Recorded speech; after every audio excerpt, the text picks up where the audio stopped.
नमस्कार, दोपहर की नंबर 1 डिबेट में आपका स्वागत है। मैं हूं आपके साथ हिमांशु दीक्षित। मोदी शाह के देश में यूसीसी लागू करने के संकल्प की आज से शुरुआत हो गई है। प्रधानमंत्री नरेंद्र मोदी के संकल्प को उत्तराखंड की धामी सरकार ने पूरा किया। आज से उत्तराखंड में यूसीसी लागू हो गया है। यूनिफॉर्म सिविल कोड लागू होने से जाति धर्म के भेदभाव के बिना सभी के लिए एक जैसे नियम कानून होंगे। विवाह, तलाक जैसे तमाम मसलों में एक जैसा नियम होगा। लेकिन यूसीसी पर संग्राम मचा हुआ है। बहुत से मौलाना और सियासतदानों ने इसे मुसलमान विरोधी बता दिया। मुसलमानों में भ्रम फैलाने की पुरजोर कोशिश की जा रही है। सियासी पार्टियां से अधिकार छीनने वाला बता रही हैं। अब सवाल है, क्या वोट बैंक पॉलिटिक्स के लिए यूसीसी का विरोध हो रहा है? सवाल यह भी है कि क्या अब प्रधानमंत्री नरेंद्र मोदी यूसीसी को पूरे देश में लागू करेंगे? तो ये बहुत सारे सवाल हैं और इन सवालों के जवाब जानने की कोशिश करते हुए मेहमान हमारे साथ में जुड़े हुए हैं। हमारे साथ में अमितोष पारिक जी, विश्व हिंदू परिषद से प्रवक्ता, जुड़े हुए हैं। हमारे साथ में मौलाना शाहबुद्दीन रजवी साहब, ऑल इंडिया मुस्लिम जमात से जुड़े हुए हैं। हमारे साथ में अतीकुर रहमान साहब, इस्लामिक स्कॉलर, जुड़े हुए हैं। और हमारे साथ जुड़ेंगे अश्विनी दुबे जी, सुप्रीम कोर्ट के अधिवक्ता हैं। आप सभी का बहुत बहुत स्वागत है। रजवी साहब, यूसीसी उत्तराखंड में लागू कर लिया गया है, क्या आपको इससे आपत्ति है या आप इसके समर्थन में हैं? देखिए, हर वो कानून जिस कानून का शरीयत से कोई टकराव नहीं है और उसके उसूल और उसके ज़ाब्ते कहीं भी शरीयत से मुखालफत नहीं करते हैं और जो समाज को जोड़ने वाला हो और एक साथ में रखने वाला हो, खुद हमारे देश की सालमियत को और तहफ़्फ़ुज़ को बरकरार रखने वाला हो, तो ऐसे कानून का हम सम्मान करते हैं, उसकी इज्जत करते हैं। और जहां तक ऐसा कानून अगर कोई आता है, बनाया जाता है, जिसका टकराव शरीयत से होगा या उसकी शरीयत के उसूलों का इन्हिराफ होगा या उसकी मुखालफत होगी, तो फिर मुसलमानों को मजबूर न किया जाए कि उस पर वो अमल करें और न उन पर दबाव बनाया जाए, न उनको किसी तरीके से जो है वो ज़हनी हो या जिस्मानी हो, किसी एतबार से उनके ऊपर जो है वो दबाव न हो कि वो उसको माने। बहुत सारे ऐसे कानून हैं हमारे हिंदुस्तान में। नहीं रजवी साहब, बहुत सारे कानून हैं, लेकिन मैं एक बात जानना चाहता हूं, क्योंकि आप अध्ययन बहुत ज्यादा करते हैं, आप बहुत ज्यादा पढ़ते हैं, किसी भी चीज की बारीकी में आप उसको समझते हैं। तो जब आप यूसीसी को देखते हैं जो उत्तराखंड में लागू किया गया है, क्या आपको लगता है कि वो कहीं से भी शरीयत के खिलाफ है? देखिए, मैंने यूसीसी उत्तराखंड का मुताला नहीं किया है और मुसव्वदा उसका मेरे पेश नजर नहीं है, तो मैं उसके बारे में कोई हतमी राय यानी आखिरी राय नहीं कह सकता हूं कि वो शरीयत के खिलाफ है। मैं इस तरीके से मैं नहीं कह सकता, इसलिए कि चूंकि मैंने मुसव्वदा नहीं पढ़ा है और जब नहीं मैंने पढ़ा है तो मैं ये नहीं कह सकता। मैं तो सीधी सीधी बात ये जानता हूं कि अगर उसमें शरीयत का लिहाज पास किया गया है, मुसलमानों के और भी दूसरे तबकात हैं, शेड्यूल ट्राइब्स हैं, कबाइल हैं, आदिवासी हैं, इन लोगों का सबका लिहाज पास किया गया है, तो ऐसे कानून से कोई हर्ज नहीं है। सभी लोग उसको तस्लीम करेंगे, मानेंगे।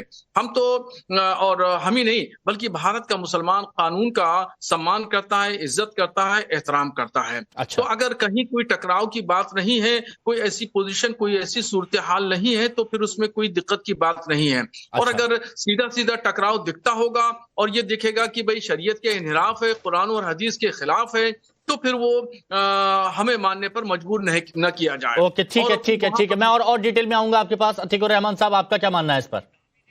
लेकिन उससे पहले पुष्कर सिंह धामी इसी मुद्दे पर बोल रहे हैं, सुन लेते हैं। कमेटी के सदस्य के नाते हमारे राज्य के मुख्य सचिव श्री शत्रुघ्न सिंह जी, जिन्होंने बहुत विस्तार से मैं समझता हूं कि अभी और समय भी होता तो वो 2-3-4 घंटे अच्छे से बोलते हैं इसमें। आप सब लोगों ने ऐसा महसूस किया होगा। हमारे सभी आदरणीय विधायकगण, राज्य सरकार में हमारे सभी दायित्ववान, सभी वरिष्ठ महानुभाव और ड्राफ्ट कमेटी और नियमावली कमेटी दोनों में ही जिन्होंने बहुत परिश्रम किया। अभी शत्रुघ्न सिंह जी ने बताया, प्रोफेसर सुरेखा डंगवाल जी और मनु गौड़ जी, सच में एक बार मैंने इनसे इनसे नहीं, इनकी श्रीमती जी से, बहन जी से पूछा एक दिन कि इनका वजन इतना बढ़ गया है। मुझे चिंता हुई इनकी, मेरे मित्र भी हैं, तो उन्होंने मुझे बताया कि रात में ये 1, 1:30, 2 बजे खाना खाते हैं। तो मैंने कहा क्यों? बोले रेजिडेंट कमिश्नर का भी काम देखते हैं, उसके अलावा अनेक अन्य विभागों में भी देखते हैं। लेकिन उसके बाद भी मैं थोड़ा आज इन सब लोगों के बारे में थोड़ा बता दूं, क्योंकि आज ये हमारा ऐसा कार्यक्रम है कि सभी को जानकारी जरूर होनी चाहिए। वैसे तो आपने गागर में सागर भर दिया, लेकिन फिर भी मुझे लगता है कि मुझे भी बोलना चाहिए। तो इन्होंने भी जो है, चाहे हमारी इस कमेटी से संबंधित अनेक मीटिंगें दिल्ली में हों, पूरी कमेटी को उसका संयोजन करके सबको एक स्थान पर लाना हो, अनेक काम इन्होंने। और कमेटी के बारे में बता रहे थे, यूसीसी के बारे में यहाँ पर जिक्र किया जा रहा था। अतीकुर रहमान साहब, सवाल आपसे है कि यूसीसी जो लागू किया गया है, आप इसके पक्ष में हैं या विरोध में हैं? आपको क्या लगता है, ठीक है, जरूरत थी? हिमांशु जी, हम ये मानते ही नहीं कि ये यूसीसी है। अच्छा, इसमें यूनिफॉर्म सिविल कोड की जो बात करी, यूनिफॉर्मिटी तो है ही नहीं।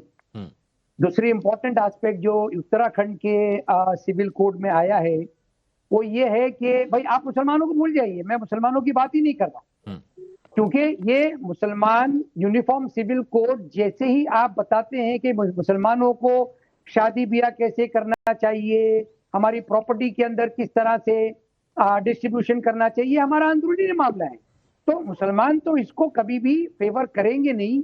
सवाल ये होता है हिमांशु जी, क्या ये यूनिफॉर्म सिविल कोड जो कहलाया जा रहा है उत्तराखंड का, वो सुप्रीम कोर्ट के पैरामीटर्स पे खरा उतर रहा है कि नहीं उतर रहा है? सुप्रीम कोर्ट ने क्लियर गाइडलाइंस दी है कि वी नीड अ यूसीसी जो जेंडर जस्टिस और जेंडर इक्वालिटी पे आधारित है। अब आप बताइए, ऐसा यूसीसी उत्तराखंड में लाया जा रहा है जहां पर युवक और युवती को इन्फॉर्म करना पड़ेगा गवर्नमेंट को कि वो शादी क्यों करना चाहते हैं, कब करना चाहते हैं, कैसे करना चाहते हैं। पेरेंट्स को इन्फॉर्म करना पड़ेगा। क्यों भाई? अगर वो बालिग हैं तो उनकी मर्जी है ना। आप पूरी दुनिया में ऐलान करके शादी क्यों करवाना चाहते हो भाई? ये कैसा यूसीसी है? ट्राइबल्स को बाहर क्यों रखा गया है? नहीं, शादी से जुड़े किसी मसले में कहीं कोई परिवर्तन नहीं। जैसे शादी होती है ये किसी भी धर्म में, वैसे आप कर सकते हैं। माता पिता अगर चाहें संबंध करें। अब ये थोड़ी ना कि सुनो सुनो सुनो मैं इससे शादी करने वाला, ये सारी चीज थोड़ी ना हो रही है उसमें।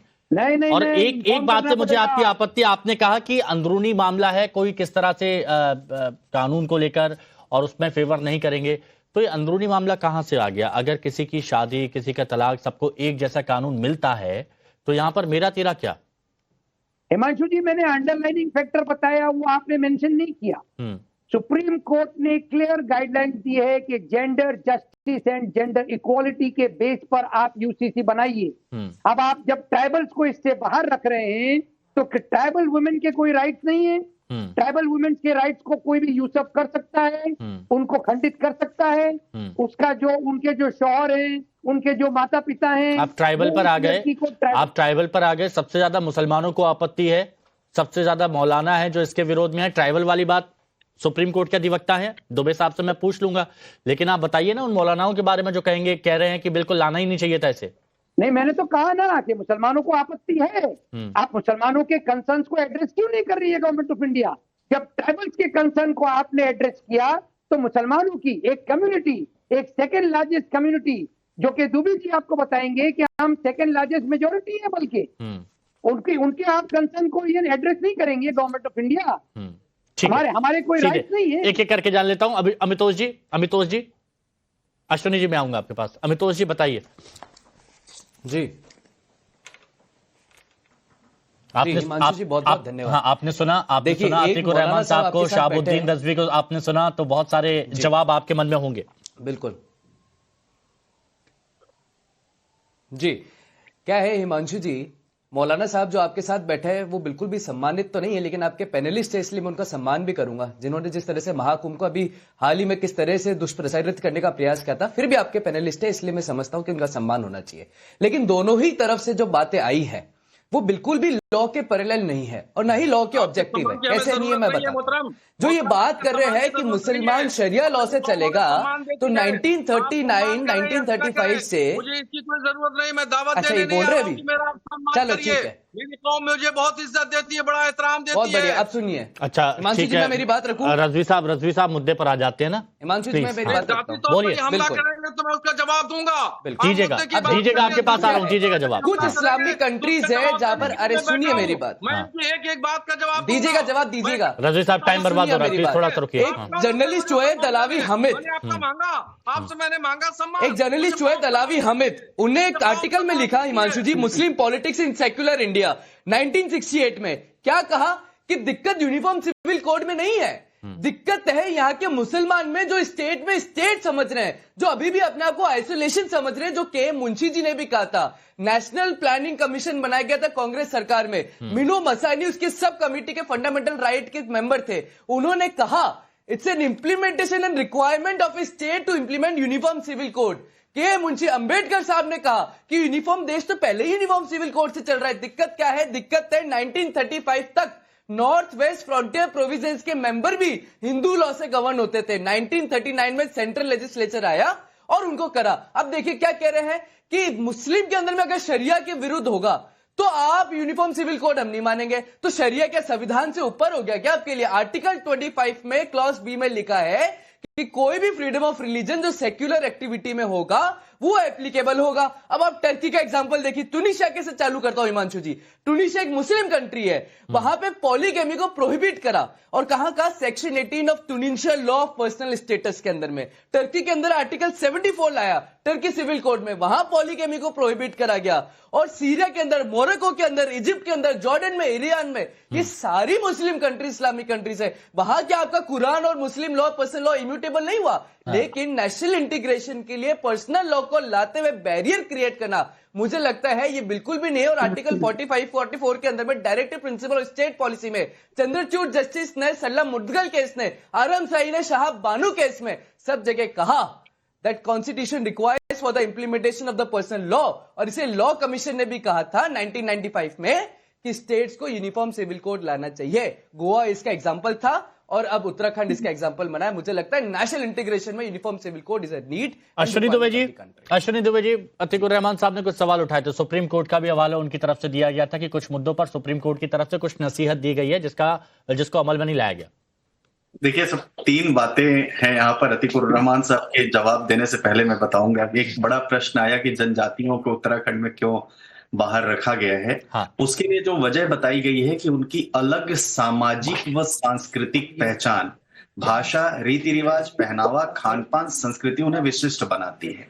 लेकिन एक बात यह भी है कि जो कमेटी थी, उस कमेटी ने विजिट किया तमाम उन जनजातियों का और उनसे बात किया, तो उन्होंने कहा हम इसको जरूर इंप्लीमेंट करेंगे क्योंकि हमारे यहाँ की महिलाएं भी चाहती हैं कि वो यूनिफॉर्मिटी आए, लेकिन समाज के विभिन्न वर्गों में आपसी विचार विमर्श, सहमति के लिए कुछ अधिक समय की जरूरत है। एक ये मुद्दा है। दूसरा, क्योंकि वहां के चमोली की जो भोटिया जनजाति है उसके अपने रीति रिवाज हैं, सांस्कृतिक मान्यताएं हैं, विधि विधान हैं, और भाषाई पहनावा, धार्मिक विधि विधान, लोक संस्कृति, सारी चीजें अलग हैं।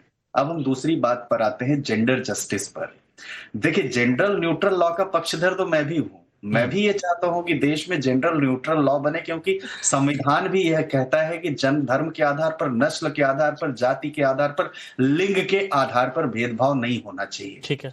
लेकिन उस भेदभाव में एक बात यह भी है कि फिर महिला और महिला के बीच में भी भेदभाव नहीं होना चाहिए, चाहे वो महिला हिंदू समाज की हो या किसी अन्य समाज की हो, किसी अन्य समाज की हो। जो राइट्स सक्सेशन का, इनहेरिटेंस का, एडॉप्शन का, मेंटेनेंस का और प्रॉपर्टी का हिंदू धर्म की महिलाओं को मिल रहा है, वही जो है सिख, पारसी, यहूदी जो पर्सनल लॉ से रेगुलेट हो रहे हैं, सिख तो क्या हिंदू धर्म से रेगुलेट हो रहे हैं, पारसी और यहूदी और क्रिश्चियंस, उन सबको भी जो है वही समान अधिकार बात होता है। अब आ जाते हैं कॉन्स्टिट्यूशन की बात करते हैं।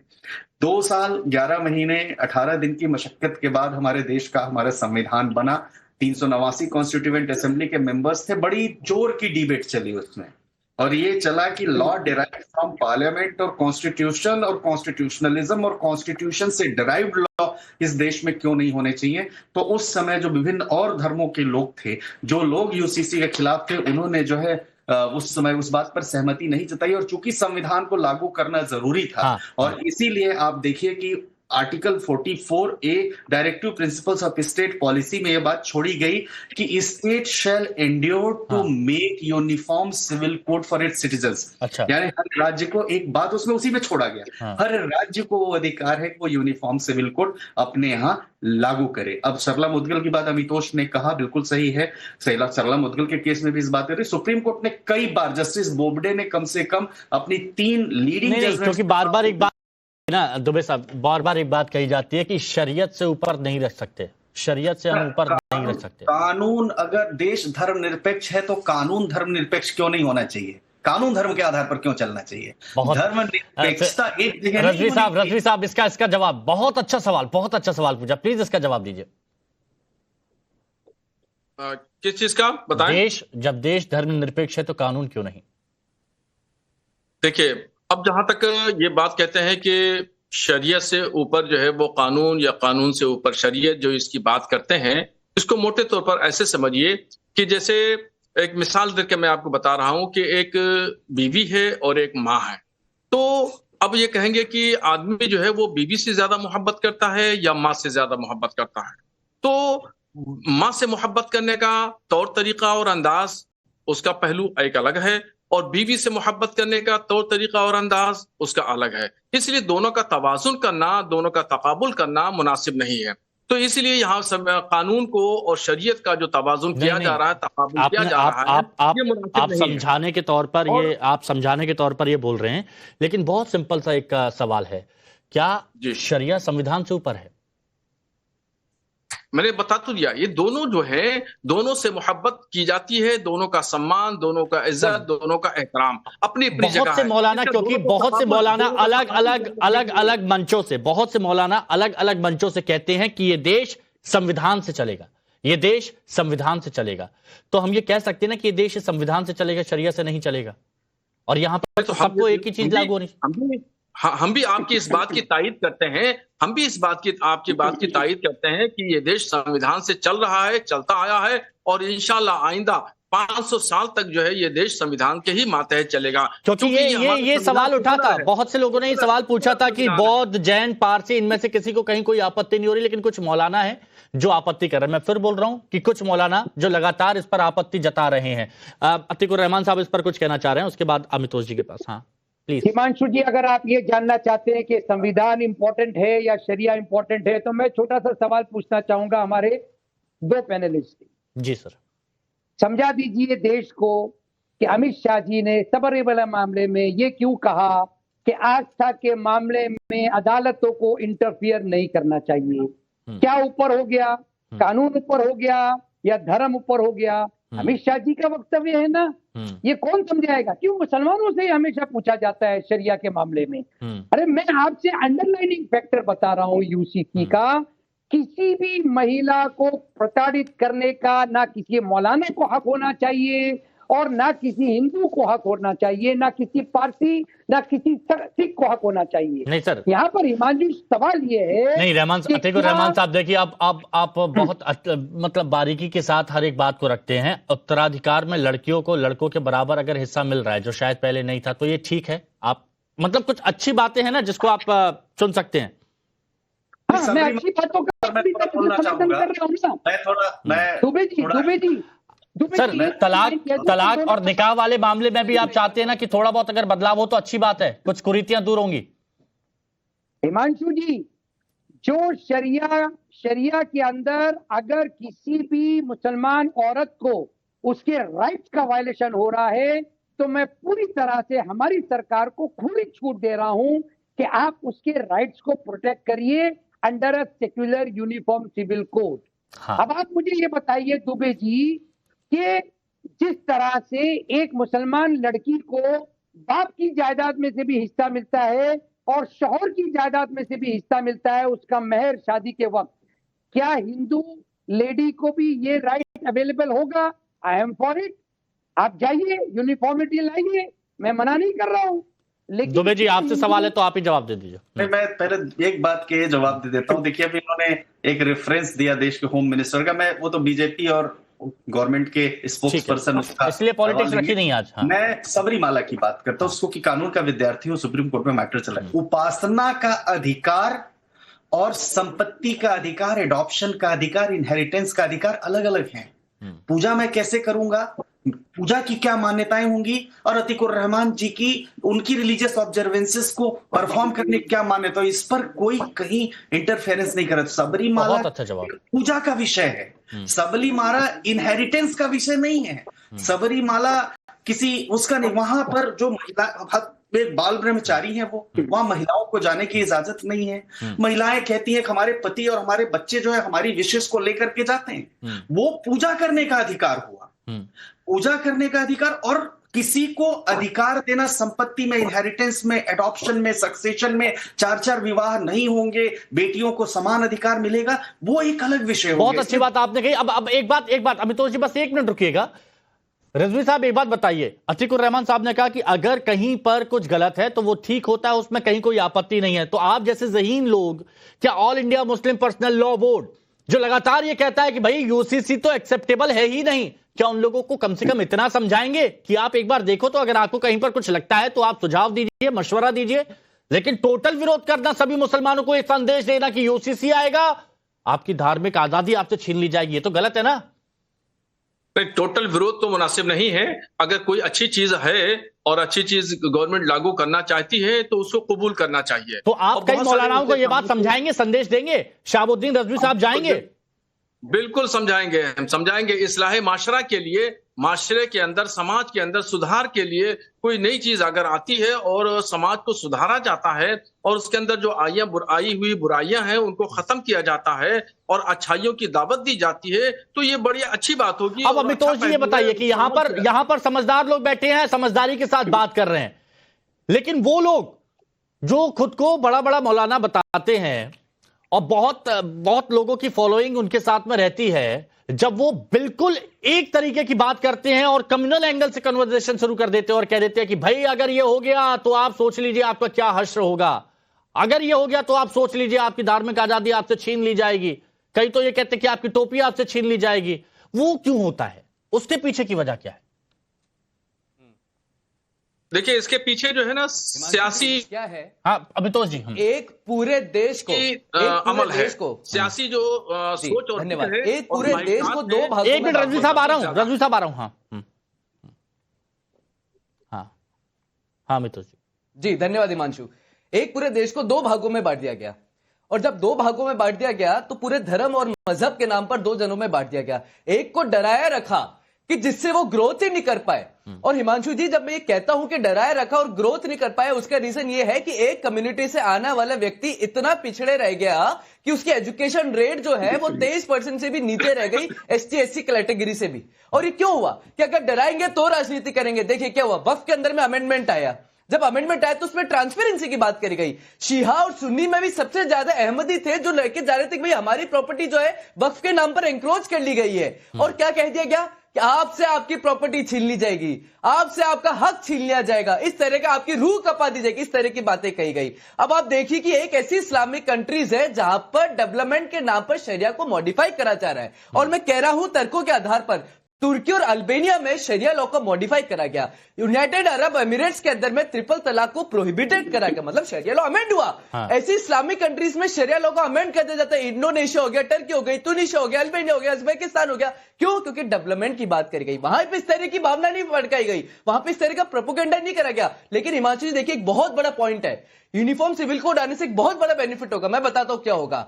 मुस्लिम लॉ के अकॉर्डिंग कोई भी निकाह वैलिड नहीं होता। जो अभी मुस्लिम लॉ की बात कर रहे थे, जब तक वो ईमान नहीं लिया, दैट मींस आप जब तक कन्वर्ट नहीं कर लेते तब तक वो निकाह वैलिड नहीं होगा। स्पेशल मैरिज एक्ट 1954 का मिसयूज करा जाता है। सेक्शन 4 क्लॉज डी में कहा जाता है कि अगर कोई भी पर्सनल लॉ प्रोहिबिट करते हैं किसी भी रिलेशनशिप को, तो वो निकाह या शादी वैलिड नहीं होगी। क्या हो रहा है, आज एक मुस्लिम युवक एक हिंदू युवती को बहला फुसला के उसके साथ शादी करता है, किसमें? स्पेशल मैरिज एक्ट में। वहां शादी वैलिड नहीं होती। अच्छा। फिर उसको क्या करना पड़ता है? धर्म को परिवर्तन करना पड़ता है। क्यों? क्योंकि कुरान में उस शादी को सही बताना पड़ता है। इस तरह से रिलीजन कन्वर्जन होते हैं, उन रिलीजन कन्वर्जन को रोका जाएगा, सबको यूनिफाइड और इक्वलिटी का राइट दिया जाएगा, सबको नेशनल इंटीग्रेशन दिया जाएगा। इसी के साथ बताया जा रहा है कि कैसे कैसे एक रिलीजन कन्वर्जन को आप रोक सकते हैं पर्सनल लॉ के नाम पर। और इसीलिए हामिद ने 1995 लॉ कमीशन ने, भारत के नेशनल प्लानिंग कमीशन ने बार बार आर्टिकल 44 को कहते हुए कहा कि यूनिफॉर्म सिविल कोड को लाया जाए, नेशनल इंटीग्रेशन। शाहबुद्दीन रजवी साहब, रजवी साहब, वो चर्चा हो रही थी कि Pakistan, Iraq, Iran, Yemen, Saudi Arabia सब जगह यूसीसी लागू है, तो सिर्फ उत्तराखंड से अगर इसका दायरा पूरे देश में बढ़े तो कोई आपत्ति नहीं? देखिए, अभी जो मोहतरम बता रहे थे, पूरी दुनिया का नाम ले रहे थे, उनको ये समझना चाहिए कि हमारा देश एक जमहूरी मुल्क है। हाँ। और जमहूरी मुल्क में और दूसरे देशों में तुर्की, सऊदी अरब वगैरह वगैरह, ये एक इस्लामी देश हैं और वहां पर वो मजहबी मुल्क है। उनका जो अकीदा और मजहब और मसलक है वो एक बुनियादी है, वही ढांचा है, वही संविधान है उनका। और जो हमारा देश है वो हमारा देश जमहूरी मुल्क है। और यानी जमहूरी का मतलब सेकुलर का मतलब कोई मजहब नहीं। तो ये कोई मजहब नहीं, लेकिन कानून के मामले में तो होता है ना, तो कानून के मामले में तो होता है ना, कानून के मामले में हो जाता है। और कानून के मामले में जब मैं आपसे पूछता हूं कि क्यों कानून धर्मनिरपेक्ष क्यों नहीं होता, तब वो आप बोलते हैं कि एक माँ एक बीवी दोनों का प्यार करने का तरीका अलग है। तो ये गलत बात है, ये गलत बात है कि यहाँ जमहूरियत दिख गई, कानून के मामले में नहीं। कानून के मामले में आप उदाहरण देते हैं कि दोनों से मोहब्बत करने का तरीका अलग है। चलिए, ये गलत है, ये इस पर थोड़ा सा क्लैरिटी होनी चाहिए। बहुत बहुत शुक्रिया सभी का हमारे साथ जुड़ने के लिए। चर्चा